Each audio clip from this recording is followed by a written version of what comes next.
Hafi kuliahnya mau ke Mesir atau ke Madinah?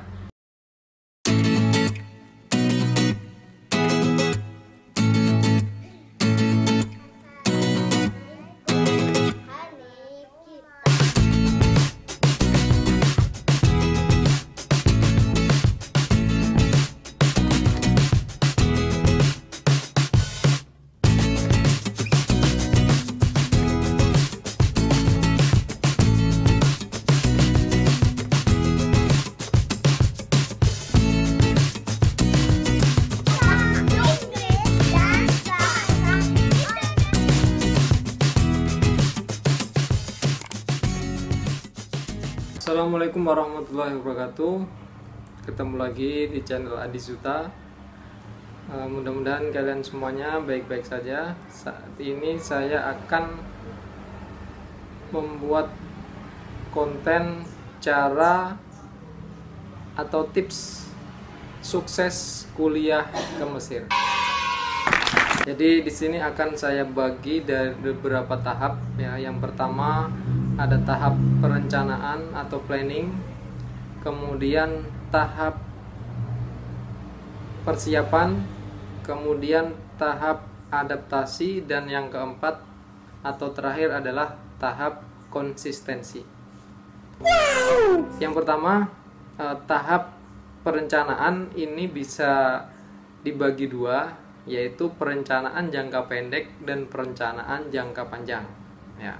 Yang saya rekomendasikan di sini adalah rencana jangka panjang ya. Karena untuk kuliah ke Mesir itu syarat utamanya adalah kita harus bisa bahasa Arab, dan bahasa Arab itu tidak bisa dikuasai dalam waktu yang singkat. Makanya perlu rencana jangka panjang. Iya. Kalau saya sendiri rencana jangka panjang saya yaitu, saya ingat waktu saya masih SD itu ayah saya sudah entah itu direncanakan oleh beliau atau hanya istilahnya iseng-iseng berhadiah. Nah, saya kurang tahu, saya belum pernah bertanya. Tapi yang pasti waktu itu ketika saya waktu masih SD, ayah saya bertanya, kamu mau nggak kamu mau nggak kuliah atau sekolah ke Mesir kayak beliau. Beliau di sini maksud saya adalah salah satu tetangga yang juga masih punya hubungan keluarga dengan saya, yang mana waktu itu beliau ini memang sudah atau sedang kuliah di Mesir waktu saya masih SD. Jadi ayah saya ini punya keinginan atau cita-cita saya bisa mengikuti jejak tetangga yang sekaligus masih masih keluarga dengan saya itu. Jadi itu termasuk planning jangka panjang, yang mana dengan begitu nanti pada masing-masing anak atau mungkin saudara kita yang ingin ke Mesir itu, dia sudah tertanam di dalam pikirannya, di dalam otaknya. Makanya sejak sekarang ini Hafi yang umurnya 6 tahun itu sudah sering saya tanyakan nanti, atau saya tanamkan dalam otaknya ya, nanti kamu akan kuliah ke Mesir atau ke Madinah ya. Saya berharap ini pertama menjadi doa, mudah-mudahan dia bisa kuliah ke Mesir atau ke Madinah. Atau yang kedua, paling tidak itu sudah tertanam di dalam otaknya. Jadi dia akan tergambar terus, atau paling tidak ada ingatan-ingatannya ketika nanti dia sekolah, dia punya persiapan untuk kuliah ke Mesir atau ke Madinah. Itu makanya saya sarankan kita juga kalau memang punya keinginan untuk menyekolahkan anak atau saudara kita ke Mesir ataupun Timur Tengah khususnya, nah itu sudah sejak dini ditanamkan pola pikir seperti itu. Kemudian kalau rencana jangka pendek, nah itu perencanaan yang pendek itu mungkin kita sudah saat ini sedang menempuh sekolah Maliyah ataupun SMA ya. Jadi strata ataupun level aliyah atau SMA, maka kemudian dia ingin kuliah ke Mesir, maka saat itu dia harus segera mempersiapkan apa saja yang akan dia tempuh untuk bisa mewujudkan kuliah ke Mesir ataupun ke Timur Tengah. Kembali lagi ke perencanaan jangka panjang tadi, idealnya misalnya ketika sanawiyah itu sudah ada persiapan untuk menguasai bahasa Arab. Nah, makanya saya dulu ketika saya sudah masuk ke pesantren, saya cita-cita pertama saya atau keinginan kuat saya adalah menguasai bahasa Arab. Ya, bahkan saat itu saya mengorbankan mata pelajaran yang lain, ya misalnya bahasa Inggris untuk fokus kepada bahasa Arab. Tapi sebenarnya ini tidak baik ya. Seharusnya kalau bisa ya kita kuasai bahasa Arab dan juga bahasa Inggris. Hafi mau ikut? Hafi kuliahnya mau ke Mesir atau ke Madinah?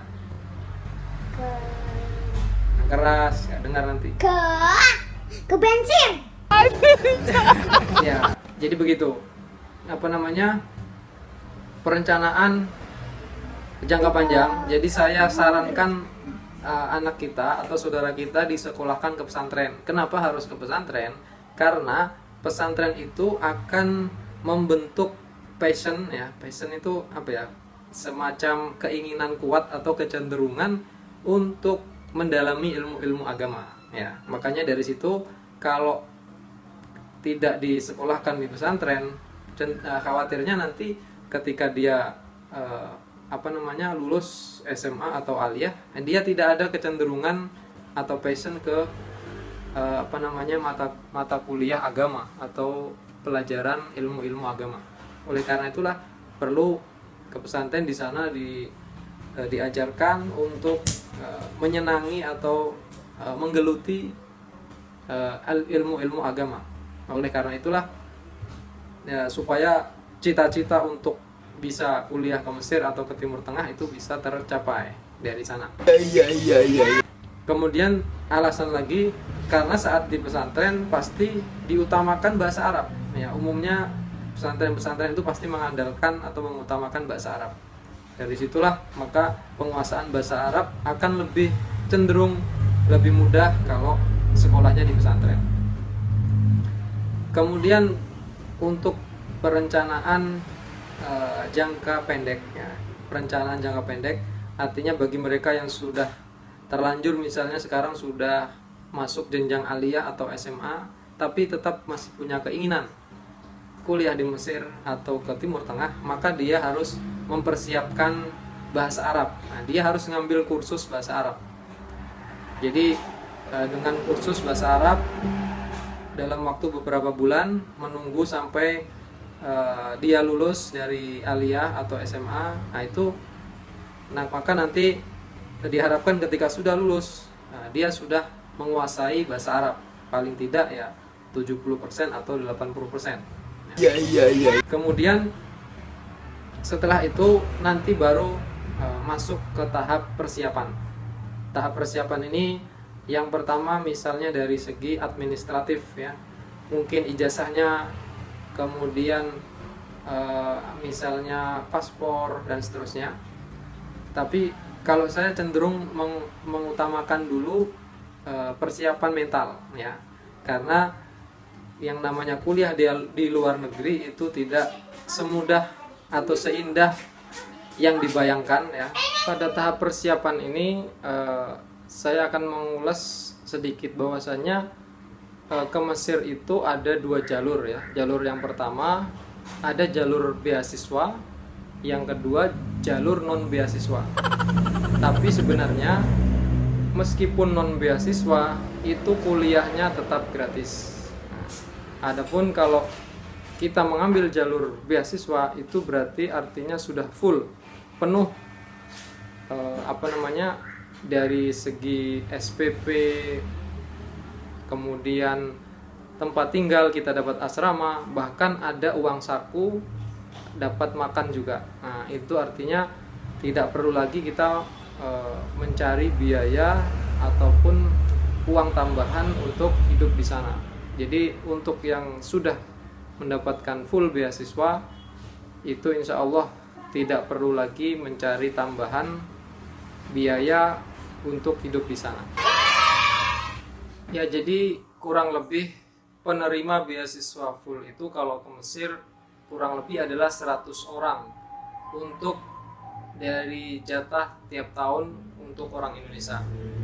Adapun bagi yang non beasiswa itu setahu saya tidak ada batasan maksimal jumlahnya berapa. Yang pasti selama dia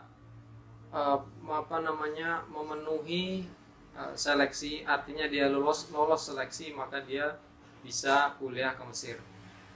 Dan untuk yang non beasiswa ini dia digratiskan SPP-nya, jadi sampai lulus tidak ada bayar SPP, tapi dia perlu untuk membiayai hidup sendiri.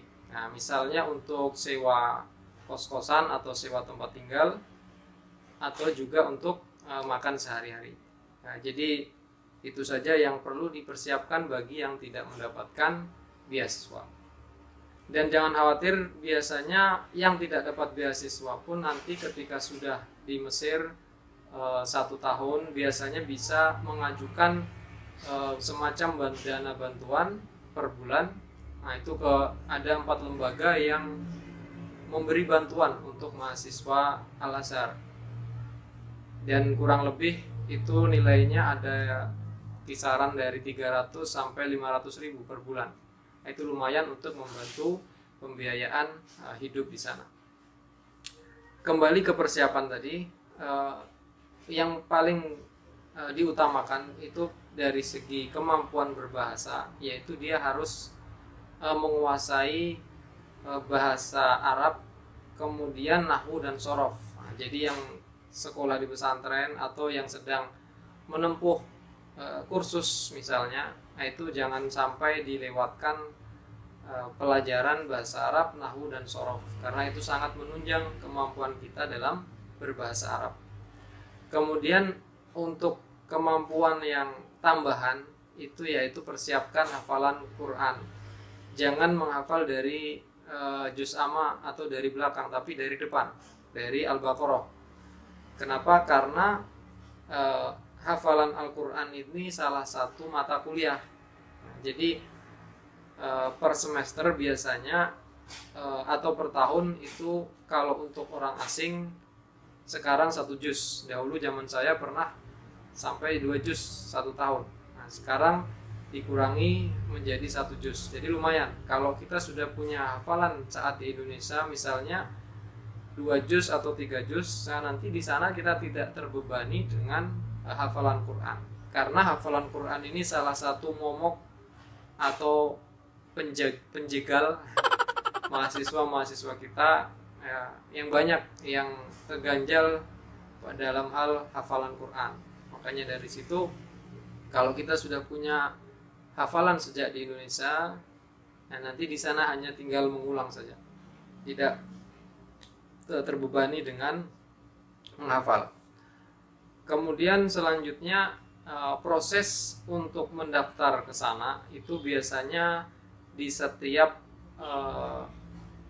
bulan April atau Mei itu selalu ada edaran dari Kemenak ya. Jadi biasanya kita cek di website Kemenak www.kemenak.go.id gitu ya. Nah, di situ biasanya ada informasi tentang pendaftaran mahasiswa Al-Azhar ataupun Timur Tengah. Bagi yang beasiswa maupun non beasiswa semuanya harus mengikuti seleksi dari Kemenak. Nah, di situ biasanya tempat ujiannya itu di masing-masing UIN atau IAIN di masing-masing daerah. Ya, misalnya kalau di Kalimantan Selatan ini di UIN Banjarmasin, kalau di Jawa Timur biasanya bisa di UIN Sunan Ampel Surabaya atau UIN Maulana Malik Ibrahim di Malang. Nah, jadi masing-masing UIN biasanya menyelenggarakan tes seleksi ke Al-Azhar ataupun ke Timur Tengah. Nah, di situ nanti siapa yang lulus biasanya itu 100 terbaik ya dialah yang mendapat beasiswa. Nah, umumnya kalau saya lihat dari pengumuman beberapa tahun ke belakang ini itu biasanya 90% lebih penguasaan soal, artinya nilainya itu 90 lebih. Makanya tidak main-main untuk seleksi yang beasiswa. Nah, adapun yang non beasiswa biasanya kurang lebih 70% ya. Jadi nilai 70 itu sudah bisa masuk atau bisa lolos menjadi mahasiswa Al-Azhar. Tapi nantinya ditentukan apakah dia bisa langsung kuliah atau masuk yang namanya markas lughoh atau persiapan bahasa. Nah, di sini nanti dilihat dari kemampuan atau nilai kita apakah layak bisa langsung mendaftar sebagai mahasiswa atau harus singgah dulu di markas bahasa. Ya, jadi untuk tahap persiapan, insya Allah saya cukupkan sampai di sini. Mudah-mudahan video yang saya buat ini bermanfaat buat kita semuanya. Kalau kalian suka silahkan di like dan di share, dibagikan ke teman-temannya supaya ada motivasi dan juga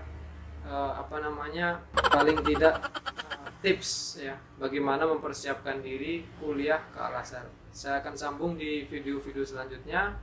Insya Allah kita akan ketemu lagi. Assalamualaikum warahmatullahi wabarakatuh.